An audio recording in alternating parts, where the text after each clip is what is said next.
right, and we are back here on Couch Coach Live. We have a special guest in the building. We got our guy Danny Lewis from VirginiaPreps.com. What's going on, Danny? Not too much. Just getting ready for the season. I had my first fantasy football draft last night, so it's definitely here. Yeah, it is that time, and it's funny, especially now as the weather kind of has dropped this last few days. I like, man, it feels like Friday night under the lights. It really, has that kind of that feel, especially these last couple of nights. So, and we're back at it again. We always love to have you come on and talk high school football with us. And once again, we got you for our preview here for the Richmond area for high school football. So this, Danny, what is your 12th season? 12th Coming season, up. hard to believe. Yeah. Amazing, right? Wow. Isn't that something? 12 years. Yeah. And you know what? I feel it on the sidelines by the end of the season because I'm like, oh, look, maybe a knee replacement or a hip replacement is in my future. Yes, and I, you know what, and I really commend you for what you do, because obviously, I was at the Highland Springs around the game, and I always appreciate all the stuff that you helped me with it. But man, that is a grind. I really thought I was playing. I thought I was out there playing football because we were standing the whole time. I kid you not. I'm like, if Coach Johnson wanted me to play next Friday, I don't think I would have been able to play. I mean, I got home, I had to ice my knees, I had to get fluids because remember it was like hot as I don't know what that day. Yeah. So Yeah. I don't think I was ready for that too. And I was like, oh my gosh. Yeah, it can be a grind, especially in a game like Manchester Highland Springs, which I think was the Yeah. one we were at last year. When it's back and forth and we're running up and down the sidelines, I'm like, coaches are standing still sometimes while I'm blowing past them. Yeah. Oh my gosh. And that's one thing I just never knew like kind of what it encapsulated because obviously when covering it another sports, I used to just sit down in the press box and and kind of live a kind of a sheltered life. Yeah. But being out on the field, oh my gosh, like I said, the constant moving.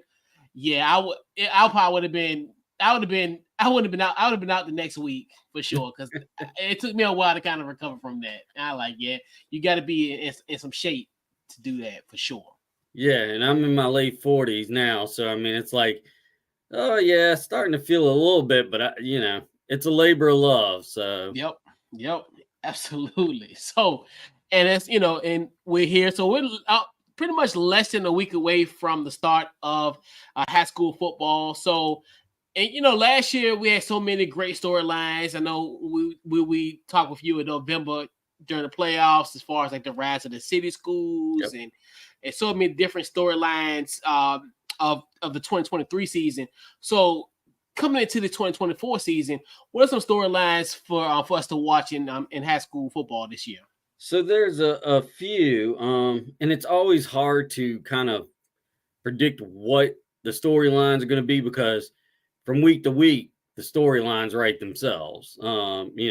We can have surprise teams. We can have, games that nobody thought was going to be worth anything suddenly become the game to go to. But there's a few things here I circled. So we've got 3 coaches in our area that are closing in on 200 wins, VHSL wins. Coach Mills corrected me a few weeks ago. He said, Danny, I got X amount of wins. And I was like, but coach, that's in Kentucky or the other states he's coached in. I was like, I'm doing just VHSL wins. And he totally understood. But those 3 are Mills. He's 3 wins away from 200 because he previously coached in Rockbridge here in Virginia. Lauren Johnson at Highland Springs, obviously he was at Stonewall Jackson up in Manassas before Springs. He's at 196. And then we got Tom Hall, who just left Manchester for Prince George, and he's at 194.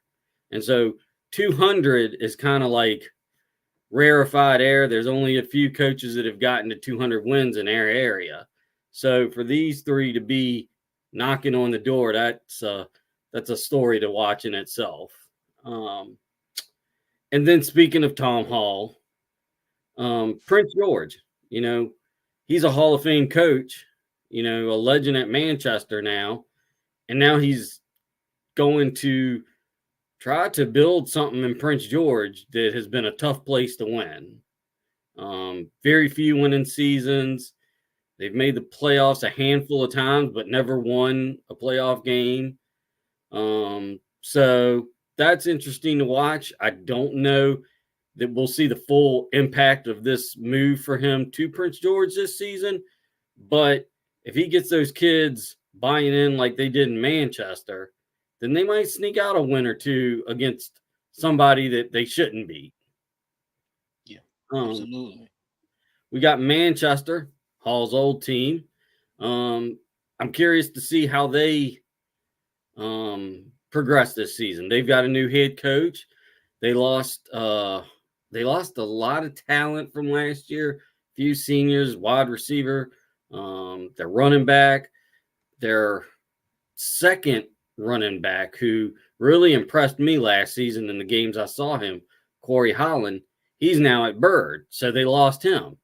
So you lost two running backs. They still have Landon Abernathy at quarterback, but it's kind of like a what does Manchester look like without Hall kind of feel to it. It's, can they maintain it? Can they keep that program at the heights that he took it? Or does it take a step back? And on that same topic, we got 6 new head coaches in the area. So, seeing how those coaches impact their teams. We've got, Hall at Prince George, which we've already covered. Harrell at Manchester, we just touched on. Yeah, Matt Bland, who played at LC Bird, he's now Skyhawks coach. There's a lot of buzz in Chester about the Skyhawks. This is the buzziest I've heard Bird football talk and probably since the Bidwell era. So it's really, there's a big buzz stirring down there. One that I'm curious about, and I'll touch on a little bit later, but Benjamin Hutchinson, new head coach at what was George Wythe, now Richmond. Just if you were running a contest on social media, he would win. The stuff he's putting out every day on Twitter, on Instagram, of his boys working out, I hope they're buying in because that's a program that could really use a boost. They've got very few wins, and if he can get that program turned around, that's an amazing feat in itself. We've got Glenn Allen, coaching change. They're a senior heavy team with a new coach. Can that coach who's familiar, he just got promoted. He was the defensive coordinator, but can he carry on what Perry Jones had going? And the same can be said for Freeman's new coach, Kevin Simmons, who was George Bland's right-hand man. Now he is the man, and can he keep Freeman at that level? And just just to touch on a couple more. Sorry. Oh yeah, you good. Yes, Steve. Yes. The Richmond schools, the city of Richmond schools. I just touched on Richmond, formerly George Wythe. Is this the start of that program getting turned around? How does Armstrong respond after reaching the region finals last year? They lost some talent. They lost a big arm quarterback in Anthony Allen. How do they repeat? Can they repeat? Do they have that magic that like TJ's had for the last few years where they just keep reloading, not rebuilding? Huguenot, they're in the state championship conversation in my book. If they can, 4B is tough region to come out of. If they can come out of region 4B, they've got to be mentioned in that conversation to play in December. And then TJ, of course, I'm high on TJ this year. I have M most seasons because I think they got a lot of talent. Last year, I feel like maybe they lost a little focus at the end in that Armstrong game, but falling short of your goals kind of leaves a bad taste in your mouth. And with the talent they've got back, they could win another region title, first since 2019, and have a shot at a state title themselves. So city schools overall are on the rise. I'm curious to see if they can continue that. And speaking of state titles, last year, our area failed to win a state title. It's only the second time since 2013, when the realignment occurred, that it's happened, that we haven't won. We didn't win in the spring 2021 season, and we didn't win last year. So can a team step up and bring a state title back to the RVA? Yeah, and like it was a very interesting year last year of sort like you said, and also the rise of the city schools, and now like as far as so much the change of the coaching and what have you. So it's a a lot definitely going on coming into the season. So and players wise, like as far as what are some players that we should keep a watchful eye on during the season? So I tried to narrow down a list, and boy, was it difficult, because we just have a lot of good players in the area. It's not like the 90s when it was a small select few players. Even the early 2000s, you had some standouts. I mean, each year, I'm going through my list today, and I'm going, oh, well, he's going to be good. Oh, he's going to be good. But I can't list them all. So, some of the names I'm thinking about, Eric Bird, Holland Springs, he burst onto the scene last year at running back, tore it up. Can he duplicate it? Can they keep things moving?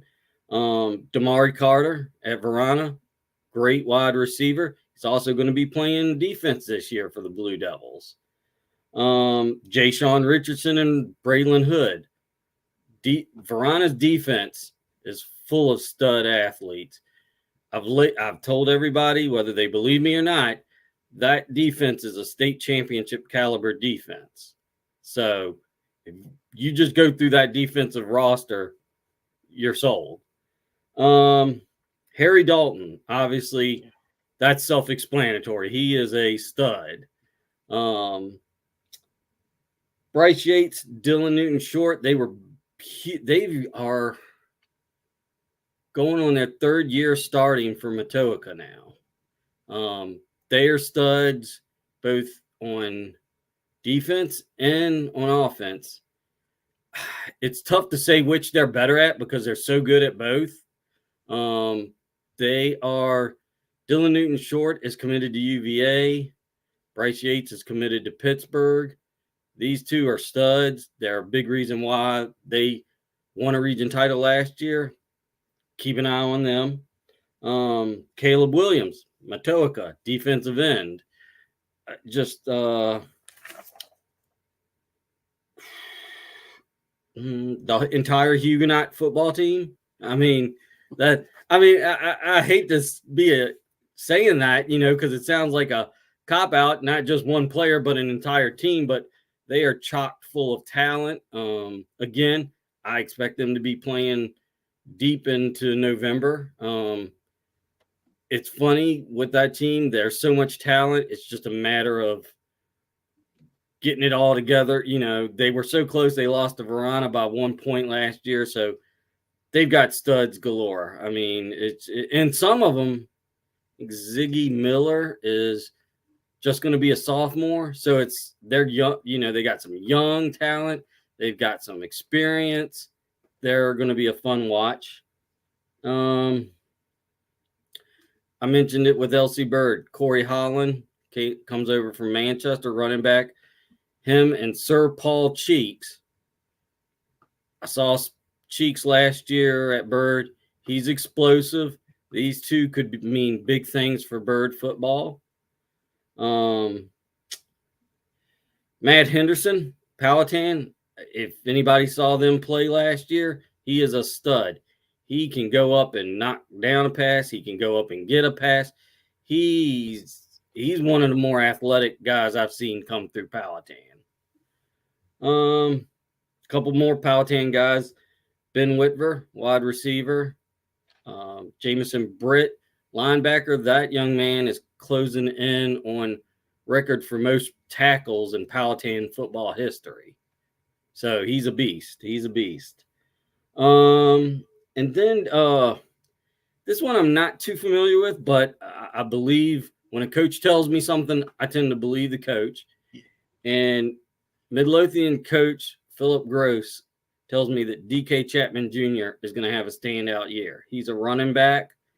I can't recall what class he is off the top of my head, but he is, I think, a junior. And Midlothian is another team that's got a lot of talent that should be good, and Chapman is one of those studs. Yeah, and like you said, it's different nowadays where it's so much talent across the board. Where, like you said, it was, especially in the 90s, the early 2000s, you might just had like a team that had like playmakers or the young folks call them dogs. Yeah. But now it's so much talent spread across here, and then and the guys that you mentioned more likely are going to have a huge impact on Saturdays. We talk about guys that play on Friday nights, and these guys definitely have an ability to make an impact. Once their careers over in high school, to have an impact on Saturdays for sure. Yeah, and it's funny when you cover the teams like I do, I see so many good players. That's why I say it's hard to quantify which one is great, which one is good, because there are so many of them now. It's not just clear cut. This guy is hidden above the rest. I mean, obviously, in the case of like a Harry Dalton, we know he's hidden above the rest, but it's just so many of them now. It's just, and I don't mean that as a cop out, but it's just a fact. There's a lot of talent running through Richmond. Absolutely. Yes, indeed. The pipeline is definitely strong here in 804. So, and I know we talked about, as far as certain teams, as far as we kind of mentioned as well. So, any other teams to watch? I know, obviously we got like the Blue Bloods in town as well, and just, some other teams to watch in this area. Yeah, so obviously, like you just mentioned, we have the Blue Bloods, the teams that we know are going to be competing for a region title, a state title. We know who they are. Teams that I'm kind of keeping an eye on this year, Atlee. Don't think they're going to win a region title necessarily, but they've missed the playoffs the last 2 years. They have a lot of experience returning from last season, and they've got a lot of athleticism. Coach Gray has brought guys in from their state title lacrosse team, their state title baseball team, a state title track team. It's not just football players, it's athletes. And sometimes that is all you need. You don't necessarily need to be the biggest and strongest. You just need to have the most athletic.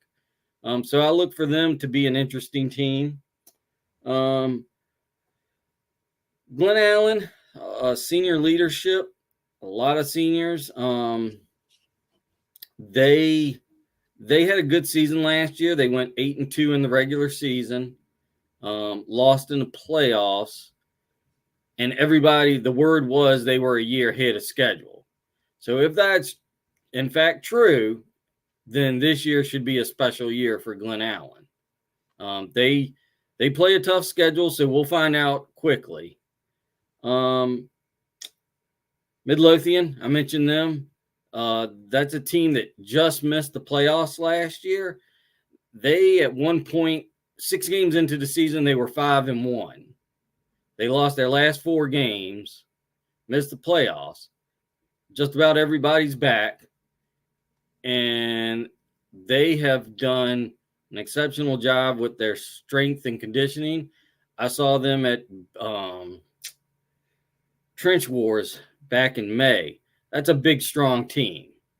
So that's a team that I think could make that jump, maybe get up to 7-3 this year, make the playoffs. And once you're in the playoffs, who knows? People laugh when I say this. I have friends that have laughed at me, but keep your eye on Powhatan. They are a team with a lot of returning talent as well. They do have a new quarterback, but from what I've been told, their quarterback this year is better than last year's quarterback. And they've got a strong defense. They've got studs on that defense that are underrated. And I do think Powhatan will be in that mix in 4B to at least get a win or two in the playoffs. And then the other one I'm kind of curious to see is Hopewell. I always love Hopewell. They're well coached. They always have talent. This year, their team is a little interesting because they have skill players, the quarterback, the running back, good skill players, but they also have a lot of youth. And so how those two meld and mesh, and can Hopewell get back to being a regional title contender, that'll be an interesting story to follow. In addition to the fact that, they did lose a teammate this past summer with that tragic accident just a few weeks ago. And does that provide any kind of motivation, inspiration to have play beyond your means, I guess I should say. Yeah, absolutely. And I know when we talked about it last, I know we looked at like some sleepers, and I think you called it as far as Huguenot playing football deep into the month of November. So you have a little clairvoyancy a little bit in your prediction. So who are some sleeper teams to kind of watch? Who's going to essentially could potentially crash the party in this high school football landscape in the city, in the area? Pardon me. Yeah. This year it's a little harder to gauge. Those teams that I just referenced, those would be my best sleepers. And I know people probably go, well, Hopewell's not a sleeper. But those teams aren't getting the pop that a TJ and a Holland Springs and a Hermitage and Verona, Dinwiddie, the heavyweights are. They're just not getting the pop. There's a big disparity, I think, between the heavyweights and the rest of the schools in the region. So I don't know that there's a true sleeper, but Atlee, Midlothian, those are the teams that I would label sleepers. They could make some noise, whether they're the same kind of noise that Huguenot made last year or Matoaka made, I'm not sure. But those would be the two. I am curious. This isn't a sleeper for playoffs necessarily, but just to see if they can improve. And that's Henrico. They've got a lot of athletes over there. They're in their second year with their head coach. And if he can get the best out of those athletes, maybe they get a spot in the playoffs. Maybe they take Atlee's spot. Maybe Henrico and Atlee battling in the Capital District to go to the 4B playoffs. Yeah, absolutely. And as you mentioned, Henrico, so I got a fun fact. So Coach Holmes, actually, me and Coach Holmes were neighbors, childhood neighbors. We lived, we're next door neighbors when we were kids. So definitely huge shout out to Coach Holmes and everybody in Henrico. Yeah, like you said, he's building something special there. Absolutely. Yeah. And they're not that far removed from being a region title contender. I think it was 2018, 2019. They were right in the thick of things. And then obviously things went south, and Glasgow left Henrico, and now they're kind of in a rebuilding process. But yeah, he's got athletes, and I think we're going to see the effects of his change and his culture this year and of course next season. Yeah, absolutely. And I know, so we got some matchups to watch, and I know you're going to start your 12th season on the road at Manchester. So I know we got Highland Springs versus Manchester on Thursday. So any other matchups during this season to watch? Oh, there's a lot. But I did trim it down to 10 games because I know, we got to keep this podcast somewhat short. We can't go all night long. It's interesting. We have Highland Springs at Manchester next week, and then the very next week they host Phoebus.